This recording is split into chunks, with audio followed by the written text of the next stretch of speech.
Chapter 2.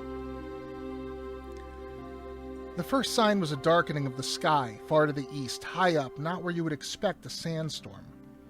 Atrus was exploring the sun-facing slope of the volcano, searching for rare rocks and crystals to add to his collection, when he looked up and saw it, a tiny smudge of darkness against the solid blue. For a moment, he wasn't quite sure what it was. He moved his head thinking it might be a blemish in one of the lenses, but that wasn't it. Looking back, he found it was still there. Not only that, but it was growing. Even as he watched, it seemed to darken. Atrus felt a vague unease grip him. The 10-year-old turned, making his way back down the slope, then hurried across the open stretch of sand between nearest ledge of the cleft, panting from the heat. Stopping only to slip his sandals into the gap between the cleft wall's lip, he climbed down the rope ladder, making the stone rungs clatter against the walls. That noise alerted Anna on the far side of the shadowy cleft. The top half of the hinged door to her workshop swung open. She looked out, her eyebrows formed into a question. Atrus? Something's coming. People, you mean? He shook his head. No, something big in the sky, high up, something black. A sandstorm? No, the whole sky is turning black. Her laugh was unexpected. Well, she said, almost as if she had expected whatever it was. We'll need to take precautions. Atrus stared at his grandmother, perplexed. Precautions? Yes, she said, almost gaily now. If it's what I think it is, we'd best take advantage of it while we can. The chance is rare enough. He stared at her as if she was speaking in riddles. Come on, she said. Help me now. Go and fetch the seeds from the storeroom. And bowls. Fetch as many bowls as you can from the kitchen and set them up all around the cleft wall. Still, he stared at her open-mouthed. Now, she said, grinning at him. If you could see it on the horizon, then it'll be upon us before long. We need to be prepared for it. Not understanding, Atrus did what he was told, crossing the rope bridge to fetch the seeds, then crisscrossing it this time, and again, carefully ferrying every bowl he could find and setting them all around the cleft wall's rim. That done, he looked to her. Anna was standing on the cleft wall staring out, one hand shielding her eyes from the glare. Atrus went across and climbed up, standing next to her. Whatever it was, it now filled a third of the horizon, a great black veil that lined the heavens and the earth. From where he stood, it seemed like a fragment of the night ripped from its appointed time. What is it? He asked. In all his 10 years, he had not seen its like. It's a storm, Atrus, she said, turning to him with a smile. That blackness is a huge rain cloud, and if we're lucky, if we're very, very lucky, then that rain will fall on us. Rain? Water, she said, her smile broadening. Water falling from the sky. He looked from her to the great patch of darkness, his mouth open in astonishment. From the sky? Yes, she answered, raising her arms as if to embrace the approaching darkness. I've dreamed of this, Atrus. So many nights I've dreamed. It was the first time she had said anything of her dreams, and again he stared at her as if she had been transformed. Water from the sky, dreams. Day turned into night. Putting his right hand against his upper arm, he pinched himself hard. Oh, you're awake, Atrus, Anna said, amused at his reaction. And you must stay awake and watch, for you'll see sights you may never see again. Again she laughed. Just watch, my boy, just watch. Slowly, very slowly, it came closer. And as it approached, the air seemed to grow cooler and cooler. There was the faintest breeze now, like an outrider moving ahead of the growing darkness. All right, she said, turning to him after a long silence. Let's get to work. We need to scatter the seeds all around the cleft. Use all of the bags but one. We'll not get this chance again, not for many years. He did as she told him, moving in a daze, conscious all the while of the blackness that now filled the whole of the horizon. From time to time, he would look up fearfully and then duck his head again. Finished, he pocketed the tiny cloth bag and then clambered up onto the cleft wall. Flame was sheltering beneath the stone ledge on the floor of the cleft. Seeing her there, Anna called to him, Atrus, you'd better put Flame in your room. If she stays where she is, she'll be in danger. Atrus frowned, not understanding how she could possibly be in danger. Surely the cleft was the safest place, but he did not argue. He merely went, and gathering Flame under his arm, took her into the storeroom and locked her in. Returning to the lip of the cleft wall, he saw that the storm was almost upon them. Climbing out onto the open sands, he looked to Anna, wondering what they would do, where they would hide, but his grandmother seemed unconcerned. She merely stood there, watching that immense darkness approach, undaunted by it, smiling all the while. Turning, she called to him, raising her voice against the noise of the oncoming storm. "Take your glasses off, Atrus, you'll see better." Again, he did as he was told, stowing the heavy lenses with their thick leather strap into the deep pocket of his cloak. Ahead, the storm front was like a massive shimmering wall of black and silver, a solid thing advancing on them, filling the whole of the sky ahead of them, tearing up the desert sand as it went. Strange, searingly bright flashes seemed to dance and flicker in that darkness, accompanied by a low, threatening rumble that exploded suddenly in a great crash of sound. Trembling, he closed his eyes, his teeth clenched tight, his body crouched against the onslaught. And then the rain burst over him, soaking him in an instant, drumming against his head and shoulders and arms with such fierceness that for a moment he thought it would beat him into the ground.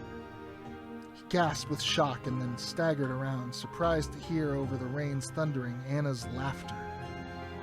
He looked down past his feet at the earth, astonished by its transformation. A moment before he had been standing on the sand. Now his feet were embedded in a sticky, swirling mess that tugged at him as he tried to free himself. "Anna!" he called, turning to appeal to her, putting his arms out. She came across, giggling now like a young girl. The rain had plastered her hair to her head, while her clothes seemed painted to her long, gaunt body like a second skin. "Isn't it wonderful?" she said, putting her face up to the rain, her eyes closed in ecstasy. "Close your eyes, Atrus, and feel it on your face." Once more he did as he was told, fighting down his instinct to run, letting the stinging rain beat down on his exposed cheeks and neck. After a moment his face felt numb, and then with a sudden change he found hard to explain, he began to enjoy the sensation. He ducked his head down and squinted at her. Beside him, his grandmother was hopping on one leg and slowly turning, her hands raised above her head and spread as if in greeting to the sky. Timidly, he copied her, and then, as the mood overtook him, he began to twirl around madly, the rain falling and falling and falling, the noise like the noise of the heart of a great sandstorm, so loud that there was silence in his head. And then, with a suddenness that made him gasp, it was gone.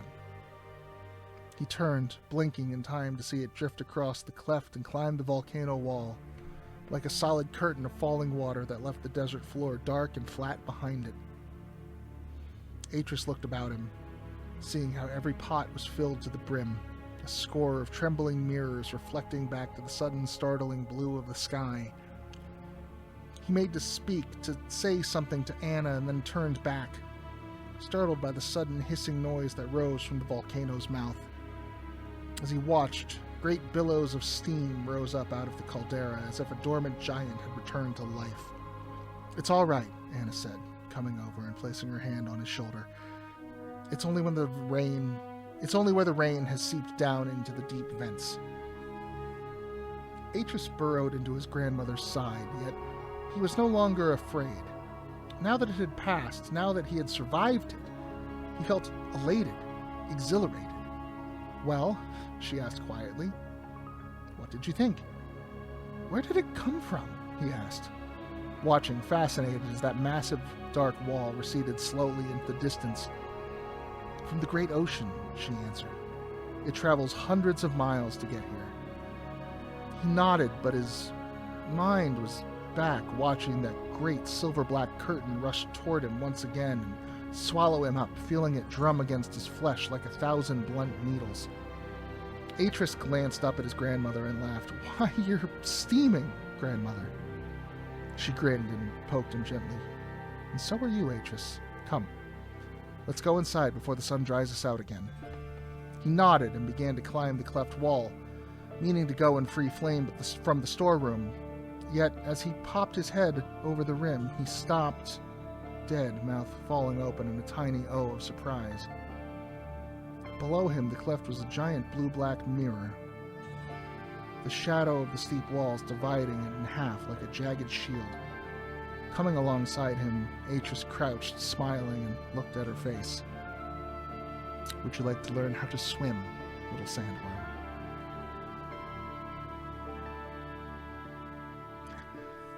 Anna woke Atrus in the dark, before first light, shaking him gently and then standing back, the lamp held high, its soft yellow glow filling up the shelf where he lay. "Come," she said simply, smiling at him as he knuckled his eyes. "I have something to show you." Atrus sat up, suddenly alert. Something had happened. Something... He stared at her. "Was it real, grandmother? Did it really happen, or did I dream it?" "It happened," she answered softly. Then taking his hand, she led him out through her own shadowed chamber and onto the narrow balcony. The moon was 2 days off full, and though it was no longer at its zenith, the light still silvered that far edge of the pool.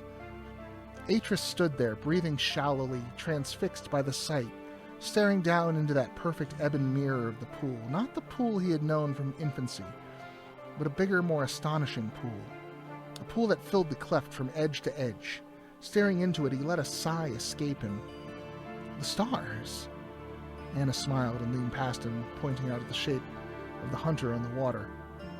"And there," she said, "look, Atrus, there's the marker star." He stared at his brilliant, pure blue star, then looked up, seeing its twin there in the heavens. "Is that it?" he asked, after a moment, turning to look at her. "Is this what you were going to show me?" She shook her head no. "Come, follow me." In the moment before he emerged from the cleft, in that instant before he saw what his grandmother had woken him to see, Atrus paused on the second top rung of the ladder and looked down. Below him, far below it seemed, so far that it was almost as if he had been inverted and now hung out over space, lay the star-dusted sky. For a moment, the illusion was perfect. So perfect that had he let go of the rung, he was certain he would have fallen forever. Then, conscious of his grandmother, was waiting patiently on the other side of the lip, he pulled himself up over the top of the cleft wall. And stopped, stone still. His jaw dropped. The sight that met his eyes incredible and dreamlike. Between the cleft of the lip of the caldera, the whole side of the volcano was carpeted in flowers. Even in the moonlight, he could distinguish those bright colors, violets and blues, dark greens and lavender, bright reds and violent oranges. He stared uncomprehendingly. It was impossible. "They're called ephemerals," Anna said, speaking into that perfect silence. "Their seeds, hundreds and thousands of tiny seeds, lay in the dry earth for years. And then when finally the rain comes, they blossom for a single day, for one single night they bloom, and then..." She sighed. It was the saddest sound Atrus had ever heard. He looked to her, surprised by that sound. There had been such joy in her voice, such excitement. "What is it, grandmother?" She smiled wistfully and then reached out, petting his head. "It's nothing, Atrus. I was thinking of your grandfather, that's all. Thinking of how much he would have loved this." Atrus jumped down, his feet welcomed by the lush, cool feel of the vegetation. The earth beneath was damp and cool. He could squidge it between his toes. Crouching, he ran his hands over the tops of the tiny blooms, feeling how soft, how delicate they were, then plucked a single tiny flower, holding it before his face to study it. It had 5 tiny pink petals and delicate stamen the color of sandstone. He let it fall. For a moment, he knelt there, his eyes taking it all in, and then suddenly a new thought struck him. Jerking around, he looked to Anna. "The seeds!" Atrus stood, and picking his way carefully about the cleft wall, stooped here and there, examining all the places where, before the storm had come, he had scattered their precious seeds. After a while, he looked to Anna and laughed. "It worked! The seeds have germinated! Look, Nana, look!" She stood there, grinning back at him. "Then we'd better harvest them, Atrus, before the sun comes up. Before the desert takes back what it's given us." The work was done. Now there was a time to simply explore. As the dawn's light began to cast its long shadows over the sands, Atrus climbed the side of the volcano, flame in tow, the ginger cat intoxicated, it seemed, by the sudden profusion of flowers. She romped and rolled about as if years had peeled back and she was a kitten again. Watching her, Atrus giggled. He wore his glasses now, the sun filter set low, its magnification high. Now was the time to indulge his curiosity before the sun climbed too high and the heat became too unbearable. And before, as Anna assured him they would, the blooms dried up and vanished. For a time, he wandered idly, almost as aimless as the tiny, scrawny cat that was his constant companion. And then, without knowing it, he found himself looking for something, or rather not so much looking as trying to pinpoint exactly what it was he had seen but not understood. He stood still, turning only his head, trying to locate just what it was he had glimpsed. At first he saw nothing, and then with a little start he saw there. Yes, there, in the shallow incline that ran down to one of the volcano's small, inactive vents. Atrus went across and stood over it, nodding to himself. There was no doubt about it. The vegetation here was more lush, the flowers bigger, their leaves thicker and broader. And why was that? He bent down and, reaching in among the tiny stems, pulled one of the plants up and examined its shallow roots. Earth clung to it. He lifted and sniffed. There was something strange, something almost metallic about the smell. Minerals. Somehow the presence of minerals, specific minerals, had helped the plants grow larger here. He cleared a tiny space with one hand and then scooped up a handful of earth and carefully spilled it into one of the pockets of his cloak. Straightening up, he looked back down the slope to where Flame was lying on her back in a patch of bright yellow flowers pawing at the sky. "Come on," he said, excited now, wanting to test his theory. Almost 3 months had passed now since the day of the desert rains, and since the 10-year-old had labored every evening, stood at his workspace, an oil lamp hung on the peg of the wall at his side, Flame sleeping on the floor nearby as he patiently tracked down which of the chemicals he had found in the sample was responsible for the enhanced growth. His workroom was a small, freshly cut alcove at the back of Anna's room. Working carefully, patiently, over the period of a year, he had chipped the narrow space from the rock with his own hands, using his grandmother's stoneworking tools. Careful to remove the stone a little at a time as she had taught him, checking all the while for weakness in the rock, for flaws in its structure that might split and bring the whole wall tumbling down on them. There was a ledge, a working surface he had smoothed and polished until the surface seemed like glass. Strange-looking technical instruments littered that surface now. Above it he had cut 3 narrow shelves where he stored his things, a narrow cup-like pots made of stone and clay, tiny hand-woven baskets filled with various powders and chemicals, the bleached bones of various desert animals, and on the topmost shelf his collection of rare rocks and crystals, polished agates like the pouring lips of strange creatures, a large chunk of zeolite which reminded him of the whiskers of some exotic snow beast, nodules of blue azurite beside a cluster of bright yellow sulfur crystal, a long beveled finger of ice-like quartz, and in tiny transparent box a single tiger's eye. These and many others crowded the shelf, sorted into 7 systems: cubic, teragonal, monoclinic, orthorhombic, triclinic, hexagonal, and triagonal. He had read a lot of his grandmother's books. On the wall behind his work ledge was the hanging his grandmother had made from the red and blue silk that had been bought from the traders that time, its fringed edges decorated with tassels of gold thread. Hand-drawn pictures and diagrams, some his, some Anna's, filled the remaining walls. His task had not been easy, not with the basic equipment he had at his disposal. Atrus had thought at first that the task would prove a simple one. He had expected to find at most 3, maybe 4 different chemicals in the sample, but to his surprise and dismay, it had not proven anything as straightforward. After weeks of testing, he had identified more than 30 different elements in the sample. The vents, it seemed, were a regular cornucopia of chemical life. Nor was it easy to devise ways to test his theory. His grandmother's books, which had whole chapters on the shaping and use of stone and metal, had few entries on agriculture. He had been forced to improvise. When Atrus sensed the crop was ripe for harvesting, he picked a number of the bigger shoots, choosing a couple from among each different type, and then, placing them in Anna's best basket, carried them up to the kitchen. He stood there at the stone sink next to the window, staring out across the cleft as he rinsed the shoots thoroughly, taking care to remove all of the dirt from the roots. Down below, Flame had gone across to the patch and was sniffing the earth where it had been disturbed, tentatively rooting about it with her paw. Atrus watched her a while, smiling broadly at her antics. Then, giving the shoots a good shake to remove the last few drops of water, he laid them on the cutting board and went across, removing one of Anna's knives from the rack. As he began to chop and prepare the shoots, he watched Flame stretch and settle among the remaining shoots, cleaning herself, her tiny pink tongue licking her paws before she began to groom her short orange fur. "Hey you," he said, and laughed gently. It was bad enough that she ate the spearmint grass on the far side of the pool without her making a bed out of his special patch. Finished, he took the chopped shoots across and scraped them into the earthenware bowl. They had a fresh, clean scent, like mint, though not as sweet. Taking a short length, he put to his nose, sniffing, and then popped it in his mouth. It tasted good, too. Fresh, and Atrus grimaced. There was a distinct aftertaste, a bitter, unpleasant tang. He ran the tip of his tongue across his gums and then shivered. Ugh! Atrus! He turned to find Anna standing there, looking at him curiously.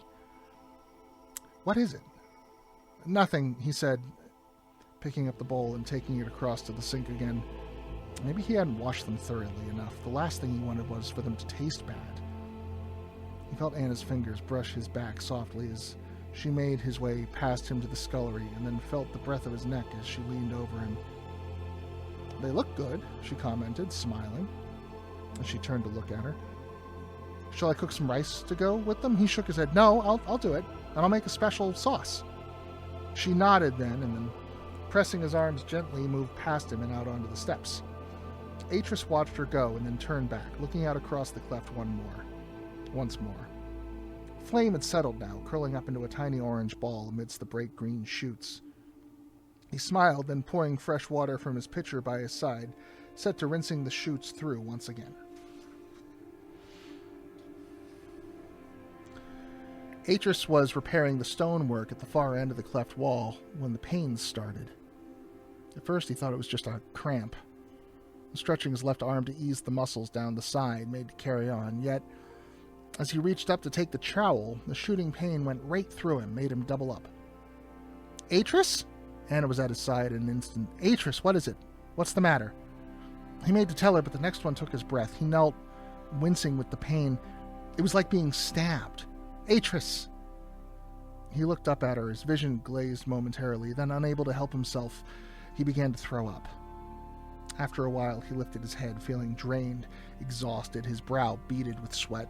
Anna was kneeling next to him, her arm about his shoulders, murmuring something to him. "What?" "The shoots," she said, repeating what she had been saying. "It must have been the shoots. Did you eat some?" Atrus began to shake his head, then remembered. "I did, just one. There was a tremor in his stomach, a momentary pain. He swallowed, then looked back at her. "It must have been something in them," Anna said, reaching up to wipe his brow. "What did you use?"